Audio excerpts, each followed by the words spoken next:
అందరికీ నమస్కారము. యోగాలయ కార్యక్రమానికి స్వాగతం సుస్వాగతం. నేను మీ డాక్టర్ జేకే స్వప్న, యోగా థెరపిస్ట్ని.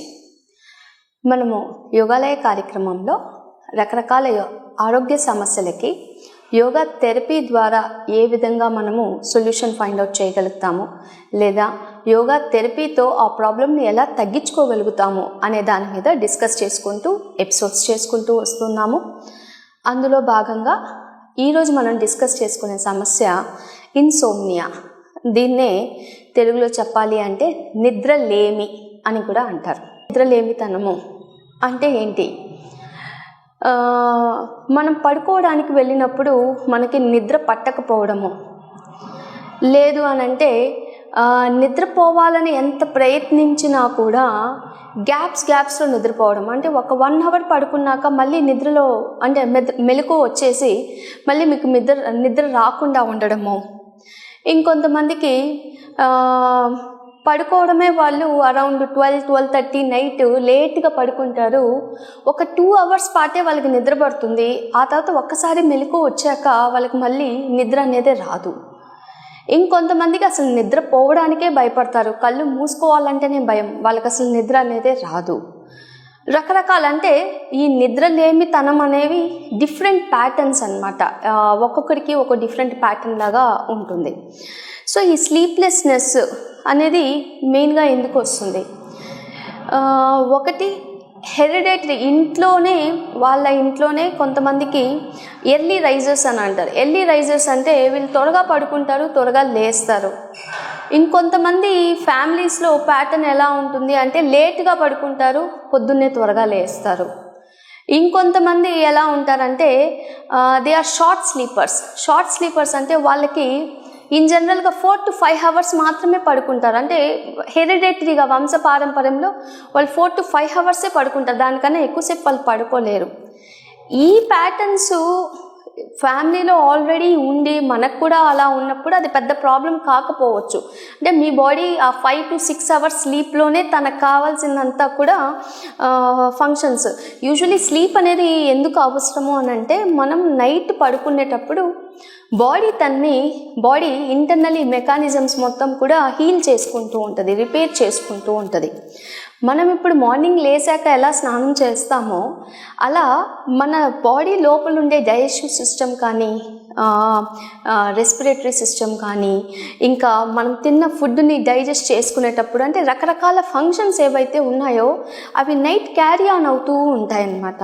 మనం నైట్ కానీ సరిగ్గా పడుకోలేదు అని అనుకోండి, ఈ ఫంక్షన్స్ అన్నీ ఆటోమేటిక్గా స్లో అవుతూ వస్తూ ఉంటాయి. దీనివల్ల మనకి అదర్ ప్రాబ్లమ్స్ అనేవి వస్తాయి. దీనికి స్పెసిఫిక్గా పర్టికులర్ టెస్ట్ అంటూ ఏమీ లేవు. బట్ డాక్టర్ గారు మీ స్లీప్ హిస్టరీ గురించి మాట్లాడి మీతో డిస్కస్ చేశాక మనం ఐడెంటిఫై చేస్తాం ఇది స్లీప్లెస్నెస్సా అవునా కాదా అన్నది. ఎక్కువగా ఆలోచించడము, లేదు అనంటే ఎక్కువగా బాధపడుతూ ఉండడము, మూడవది లేని దాని గురించి ఊహించుకోవడం, హెలాజినేషన్స్ అని అంటారు. ఇలాంటి డిఫరెంట్ కారణాల వల్ల కూడా నిద్ర రాకుండా ఉంటుంది. అంటే ఒకటి హెలాజినేషన్స్ అని అంటే ఏదైనా భయం వల్ల నిద్ర రాకుండా ఉండడం. ఇది ఎక్కువగా చిన్నపిల్లల్లో ఒక్కొక్కసారి మనం చూస్తాం. వాళ్ళు ఏదైనా సస్పెన్స్ థ్రిల్లర్ లాంటి మూవీ చూసినా, ఎవరైనా భయపెట్టే కథలు చెప్పినా, అదర్వైజ్ ఏదైనా వస్తువు చూసి భయపడినా, డిఫరెంట్ కండిషన్స్తో వాళ్ళకి పడుకోవాలి అన్నప్పుడు భయం ఉంటుంది. ఇవి చిన్నపాటి మెంటల్ ట్రామాస్ అన్నమాట. ఈ మెంటల్ ట్రామాస్ని మనం నెమ్మదిగా ఆ సిచ్యువేషన్ని అర్థమయ్యేటట్టు పిల్లలకి చెప్పినా, లేకపోతే ఎవరైతే ఇలాంటి చిన్నపాటి ట్రామాస్తో సఫర్ అవుతున్నారో వాళ్ళకి ఆ కండిషన్ విడమర్చి ఇది అందరికీ అవ్వదు, ఇట్స్ నాట్ భయపడవలసిన విషయం కాదు అన్న ఫీలింగ్ అని తీసుకురాగలిగితే వాళ్ళు ఆటోమేటిక్గా స్లీప్ ప్యాటర్న్ అనేది వచ్చేస్తుంది. అంటే ఇదేంటంటే అప్పుడప్పుడు వచ్చేది, అంటే ఏదో చూసి భయపడడం ఇలాంటివి. రెండవది, వీళ్ళు ఆల్రెడీ ఏదో మైండ్లో ఎప్పుడూ ఆలోచిస్తూ ఉంటారనమాట. యూజువలీ మన బ్రెయిన్ ఎలా ఉంటుంది అని అంటే మన బాడీలో కొన్ని కెమికల్స్, హార్మోన్స్ ఎప్పుడు రిలీజ్ అవుతూ ఉంటుంది. సెరటోనిన్, మెలటోనిన్ అనే హార్మోన్స్ కానీ తక్కువగా రిలీజ్ అవుతున్నా కూడా మనకి నిద్ర రాదు. ఇవి ఎప్పుడు తక్కువ అవుతాయి అని అంటే 4 హార్మోన్స్ ఉంటాయి. డోపమైన్, అడ్రినలిన్ కానీ ఎక్కువగా ప్రొడ్యూస్ అవుతున్నాయి అనుకోండి, ఈ 2 హార్మోన్స్ తక్కువ అయిపోతూ ఉంటాయి. ఆ 2 హార్మోన్స్ ఎందుకు ఎక్కువ అవుతాయి అని అంటే, మీరు ఒకటి అంటే ఆలోచనల మీదే, అంటే your mind is not resting, నిద్రపోవాలనే థాటే రావట్లేదు, ఎప్పుడు ఏదో ఒక పని గురించి ఆలోచిస్తూ ఉంది. ఆ పని ఏంటి, వాట్ ఈజ్ దట్ అంటే అది జరగబోయేదా, ఆల్రెడీ జరిగిందా, లేదా ఇప్పుడు. యూజువలీ మనిషి ఎప్పుడు కూడా ప్రజెంట్ మీద ఆలోచించాడు చాలా వరకు. కానీ మీరు గమనిస్తే ఇలాంటి ప్రాబ్లమ్స్ వాళ్ళు పాస్ట్ గురించైనా ఆలోచిస్తూ ఉంటారు, ఫ్యూచర్ గురించైనా ఆలోచిస్తుంటారు. ఫ్యూచర్లో ఏదో జరుగుతుందని ముందరే ఆలోచించడం, లేదా పాస్ట్ ఎక్కడో ఏదో జరిగింది అది నాకే జరుగుతుంది అని ఆలోచించడం. సో ఈ లోపల రెమ్ స్లీప్లో డిఫరెంట్ స్టేజెస్ ఉంటాయండి. రెమ్ అనే స్టేజ్లో ఎట్లా ఉంటుందంటే, యూజువలీ మనం పడుకున్నాక రెమ్ స్టేజ్లో మనం డీప్ స్టేట్లోకి వెళ్ళిపోతాం. కానీ ఆ డీప్ స్టేట్లోకి వెళ్ళకుండా, ఆ డీప్ స్టేట్లోకి వెళ్ళనివ్వకుండా మన ఆలోచనలు ఒక విషియస్ సర్కిల్ లాగా తిరుగుతూనే ఉన్నాయి. ఆ ఆలోచనని స్టాప్ చేయాలి అని అంటే మనం సెరటోనిన్ అండ్ మెలటోనిన్ అనే హార్మోన్ని ఎక్కువగా ప్రొడ్యూస్ చేయాలి. సో కారణాలు చెప్పుకుంటూ వచ్చేటప్పుడు, ఒకటి ట్రామాస్ అన్నాము, రెండవది పాస్ట్ ఆర్ ఫ్యూచర్ గురించి ఆలోచిస్తూ బాధపడుతూ ఉండడము, మూడవది నిజంగానే ఏదైనా ఆరోగ్య సమస్య ఉండడం. అంటే ఫస్ట్ 2 వచ్చి ప్రైమరీ అని అనమాట. ప్రైమరీ బికాస్ ఆఫ్ టైం, అంటే ఏదో ఒక టైంలో జరిగిన దాని గురించి. రెండవది మనకి ఇంటర్లయింగ్ వేరే ఆరోగ్య సమస్య వల్ల, వాటి వల్ల తీసుకునే మెడిసిన్స్ వల్ల నిద్ర రాకపోవడం. ఫర్ ఎగ్జాంపుల్, మీకు కిడ్నీ ప్రాబ్లం ఏదో ఉంది, దానికి సంబంధించిన మందులు తీసుకుంటున్నారు. అదర్వైజ్ మీకు యూరినరీ ఇన్ఫెక్షన్ లాంటిది ఒకటి ఉంది, దానికి సంబంధించిన మందులు తీసుకుంటున్నారు. అదర్ కండిషన్తో డయాబెటీస్ వల్ల సమ్ మెడికేషన్స్ తీసుకుంటున్నారు. ఈ మెడికేషన్స్ వల్ల కూడా నిద్ర రాకుండా ఉంటుంది. ఫర్ ఎగ్జాంపుల్, మీకు యూరినరీ ఇన్కంటినెన్సీ ఉంది అంటే మధ్యలో మాటికి యూరిన్కి లేవాల్సి వస్తుంది. మీరు నిద్ర వస్తుంది కానీ మధ్యలో డిస్టర్బ్ అవుతుంది. సో ఆ పర్టికులర్ కండిషన్ని మీరు కరెక్ట్ చేయగలిగితే మీకు నిద్రలేమితనం అనేది పోతుంది. So what ever may be the reason, అది ప్రైమరీ అయ్యి ఉండొచ్చు, సెకండరీ అయ్యి ఉండొచ్చు. ప్రైమరీ అంటే మీలో మీరు కరెక్షన్, మీ థింకింగ్ని చేంజ్ చేసుకోవాలి. సెకండరీ అని అంటే వేరే దానివల్ల వచ్చింది. సో ఆ ఫస్ట్ ప్రైమరీ అంటే ఏ ఆరోగ్య సమస్య నుంచి వచ్చిందో ఆ ఆరోగ్య సమస్యని క్లియర్ చేసుకుంటే ఇది ఆటోమేటిక్గా వెళ్ళిపోతుంది. సో మనకి ఫస్ట్ రూట్ కాజ్ అనేది ఏంటో తెలుసుకోవాలి. ఈ రూట్ కాజ్ అది మెంటల్ హెల్త్ వల్లనా, ఫిజికల్ హెల్త్ వల్లనా అని. సో ఒకసారి మనం రూట్ కాజ్ తీసుకున్న తర్వాత then we will try to identify the solution. So solution గురించి వచ్చినప్పుడు ఇన్ జనరల్గా ఈ ప్రైమరీలో అంటే మెంటల్ హెల్త్ లేకపోతే మానసికంగా దేని గురించి అయితే ఆలోచిస్తున్నారో వాటిని మనం సార్ట్అవుట్ చేయడానికి ప్రయత్నం చేయాలి. ఈ సార్ట్అవుట్ చేయడం అంటే ఈ ప్రాబ్లంకి సొల్యూషను యూజువలీ ఆ పర్టికులర్ వ్యక్తి యొక్క ఫ్యామిలీతో డిస్కస్ చేసి వాళ్ళు ఏ విధంగా దీన్ని సాల్వ్ చేయగలుగుతారో, అంటే ఆ ప్రాబ్లమ్ని అసలు ఏంటి, ఆ ప్రాబ్లము వాళ్ళు దేని గురించి ఆలోచిస్తున్నారు, వాట్ కైండ్ ఆఫ్ సిచ్యుయేషన్, ఎటువంటి సిచ్యుయేషన్లో ఉన్నారు అనేది మనము వాళ్ళతో డిస్కస్ చేస్తాం. ఇది డిస్కస్ చేసి వాళ్ళు తీసుకోవాల్సిన కేర్. సెకండరీ మన దగ్గరికి వచ్చినప్పుడు యోగా ప్రాక్టీసెస్తో మనము దీన్ని ఎలా తగ్గించుకోవచ్చు అనేది చూద్దాం. సో యోగాలో ఇన్ జనరల్గా యోగా ప్రాక్టీస్ అంటేనే యోగా మన శరీరంలోని 2 నర్వస్ సిస్టమ్ తీసుకుంటే sympathetic nervous system, parasympathetic nervous system ఉంటుంది. యోగా ప్రాక్టీసెస్ ఏవైతే పారాసింపథెటిక్ నర్వస్ సిస్టమ్ని యాక్టివేట్ చేస్తాయో అవన్నీ కూడా ఇన్సోమ్నియాకి హెల్ప్ అవుతాయి. బై డిఫాల్ట్ అంటే సహజంగానే యోగాలో ఉండే మెడిటేషన్ కానీ డీప్ బ్రీతింగ్ ప్రాక్టీసెస్ కానీ ఆటోమేటిక్గా మన పారాసింపథెటిక్ నర్వస్ సిస్టమ్ని యాక్టివేట్ చేస్తాయి. ఎప్పుడైతే మన మైండ్ని స్లో చేస్తామో, మైండ్ ఎప్పుడు స్లో అవుతుంది, థాట్స్ని స్లో చేస్తాయి. థాట్స్ అంటే ఆలోచనని నెమ్మదిపరచడం, అంటే ఆలోచన రహితంగా రావడం. అది ఎప్పుడు జరుగుతుంది, మనం దేని మీదైనా కాన్సన్ట్రేషన్, ఏకాగ్రతని పెంచినప్పుడు. అది ఏకాగ్రత ఎలా పెరుగుతుంది, మెడిటేషన్ లాంటివి చేస్తే మనకి ఏకాగ్రత పెరుగుతుంది. సో ధ్యానం చేయడం అనేది ఒక మంచి పద్ధతి. రెండవది బ్రీతింగ్ ప్రాక్టీసెస్ చేయడం అనేది రెండవ పద్ధతి. సో ఈ ఫస్ట్ పద్ధతి గురించి చూద్దాం, ధ్యానం, మెడిటేషన్ అనగానే అందరము ఏమనుకుంటాం, చక్కగా సైలెంట్గా కూర్చొని కళ్ళు మూసుకొని ఉండడం అని. కానీ ఇక్కడ వచ్చిన చిన్న ప్రాబ్లం ఏంటి అని అంటే ఆల్రెడీ స్లీప్లెస్నెస్తో వాళ్ళు సఫర్ అవుతున్నారు, వాళ్ళకి నిద్ర అనేది రావట్లేదు. వీళ్ళని తీసుకొని వెళ్ళి ధ్యానం క్లాస్లో కూర్చోబెట్టామనుకోండి, మెడిటేషన్ చేయమని, వీళ్ళకి నిద్ర రావట్లా. ప్లస్ నిద్ర రాకుండా ఉండే వాళ్ళలో ఒక కండిషన్ ఏముంటుందంటే వాళ్ళు కళ్ళు మూసుకోవడానికి భయపడతారు, ఒక సెట్ ఆఫ్ పీపుల్. వీళ్ళని మీరు తీసుకొని వెళ్ళి మెడిటేషన్లో కూర్చోపెట్టినప్పుడు కళ్ళు మూసుకొని మీరు ధ్యానం చేయమని చెప్తారు.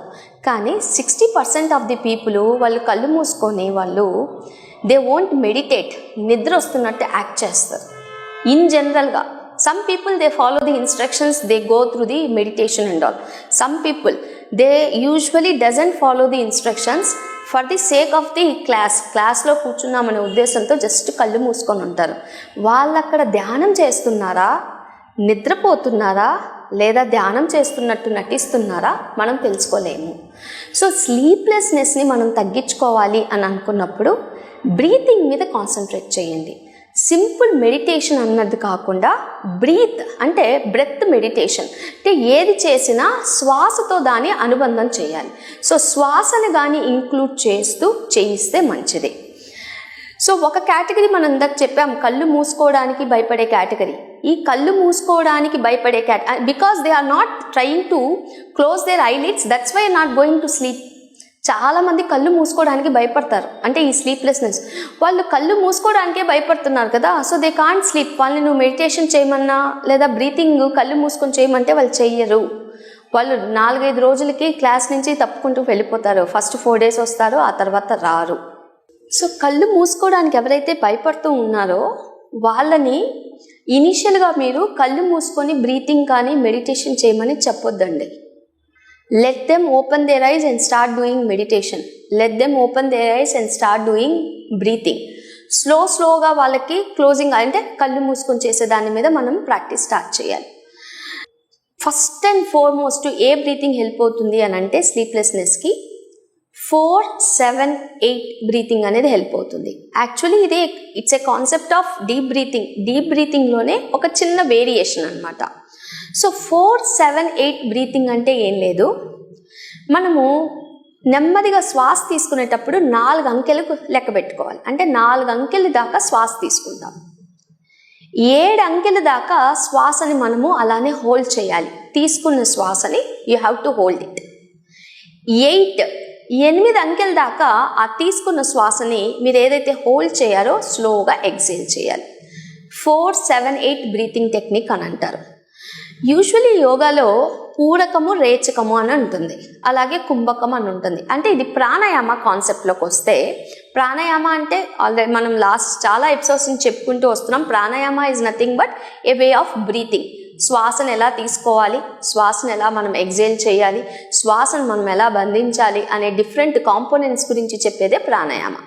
సో ప్రాణాయామలో పూరకము అని అంటే శ్వాస తీసుకోవడం, రేచకము అని అంటే శ్వాస వదలడం, కుంభకము అంటే తీసుకున్న శ్వాసని అలానే బంధించడం. ఈ కుంభకంలో కూడా అంతర్కుంభక, బాహ్య కుంభక అని ఉంటుంది. అంతర్కుంభక అంటే తీసుకున్న శ్వాసని లోపల బంధించుంచడము. బాహ్య కుంభకము అని అంటే శ్వాస వదిలేశాక మనము హోల్డ్ చేసి ఉంచడం, అంటే without taking any inhalation and exhalation, pausing our breath. So ఈ డిఫరెంట్ కాంపోనెంట్సే ఇప్పుడు నేను చెప్పిన 4-7-8 breathing. If you just relate the concept, 4 count you are inhaling, nothing but puraka. 7 count you are holding, nothing but antarkumbhaka. 8 count you are exhaling, nothing but exhalation, rechaka.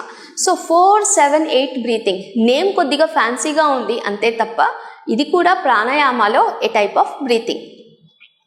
So ఇప్పుడు ఈ 4-7-8 breathing నేను చెప్పిన count 4-7-8 ఎలా చేయాలో చూద్దాం. చాలా simple. నేను చెప్పిన 4-7-8 గుర్తుపెట్టుకోండి. చక్కగా చిన్ముద్రలో ఇలా మీ 2 చేతులు మీరు ఎక్కడైతే కూర్చున్నారో, సో ఫర్ దోస్ ఎవరైతే కళ్ళు మూయడం ఇబ్బందిగా ఉందో, భయపడుతున్నారో వాళ్ళు ఓపెన్ చేసే చేయొచ్చు. మిగతా వాళ్ళు నెమ్మదిగా కళ్ళు మూసుకొని 2 చేతులు చిన్ముద్రలో ఉంచుకున్నాము. వీపుని నిటారుగా పెట్టండి. వీలైనంత వరకు హైట్లో కూర్చోండి. ఒక పీట ఉంటే పీట లాంటిది, బ్రిక్ ఉంటే బ్రిక్ లాంటిది, కంఫర్టబుల్ కొద్దిగా హైట్లో కూర్చొని ఈ ప్రాణాయామ చేయడానికి లేదా ఈ బ్రీతింగ్ చేయడానికి ప్రయత్నం చేయండి. సో 4 count ఇన్హేల్ అన్నాము. So gently settle down, inhale up to 4 count, Hold for 7 count.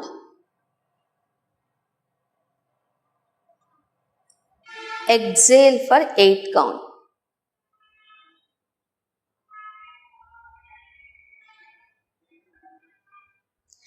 నేను నా మైండ్లోనే మనసులోనే లెక్క పెట్టుకున్నాను. మీతో చెప్పాలి అంటే if I need to speak out నేను ఇప్పుడు ఇలా చేస్తాను. 4 కౌంట్ ఇన్హేల్ తీసుకోండి. 1 2 3 4. నేను 4 చెప్పే లోపల ఇన్హలేషన్ మీరు ఫినిష్ చేసి ఉండాలి.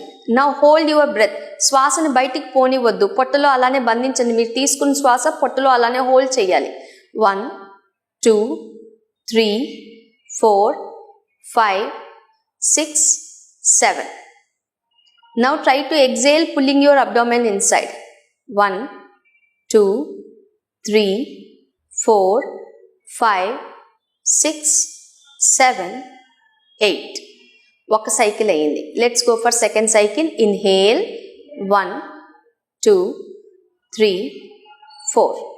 Hold your breath.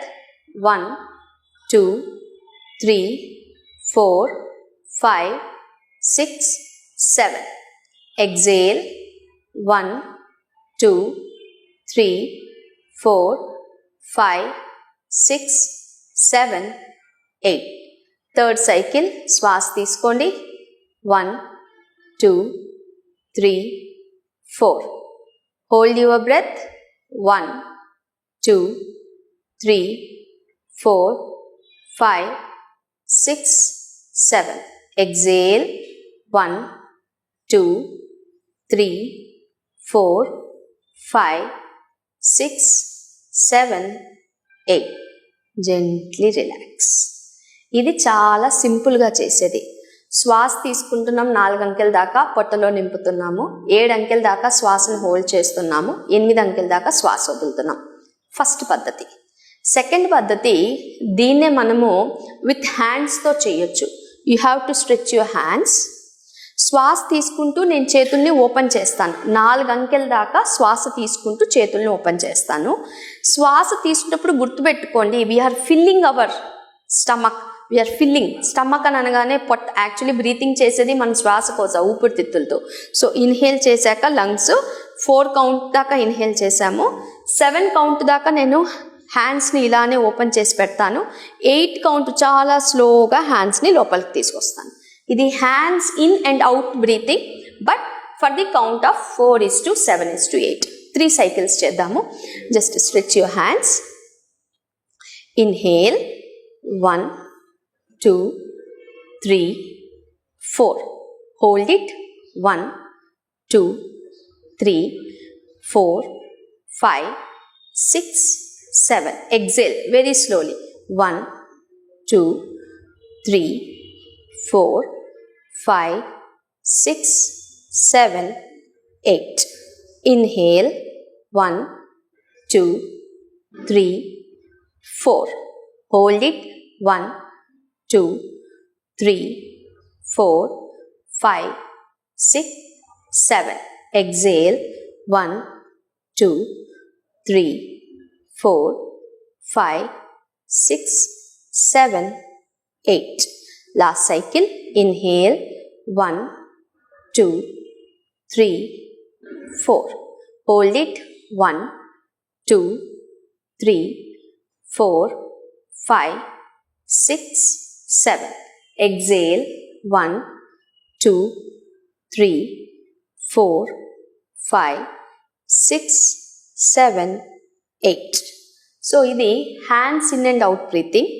ఈ హ్యాండ్స్ ఇన్ అండ్ అవుట్ బ్రీతింగ్లో కూడా మనము 4 7 8 చూసాం.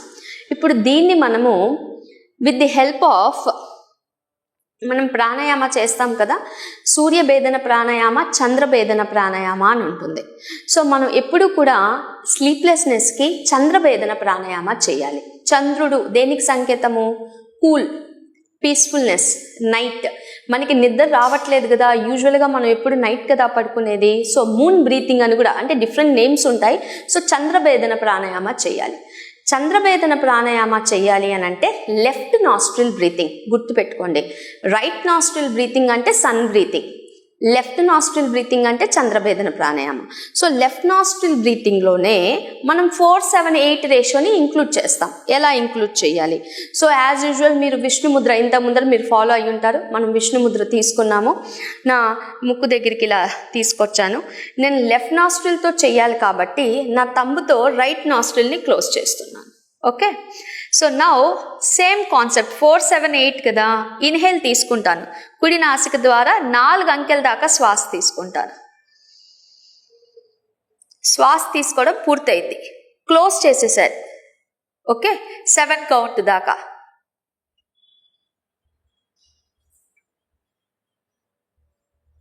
సెవెన్ కౌంట్ దాకా హోల్డ్ చేశారు. ఇప్పుడు ఎగ్జేల్ చేస్తున్నాను రైట్ నాస్ట్రిల్తో.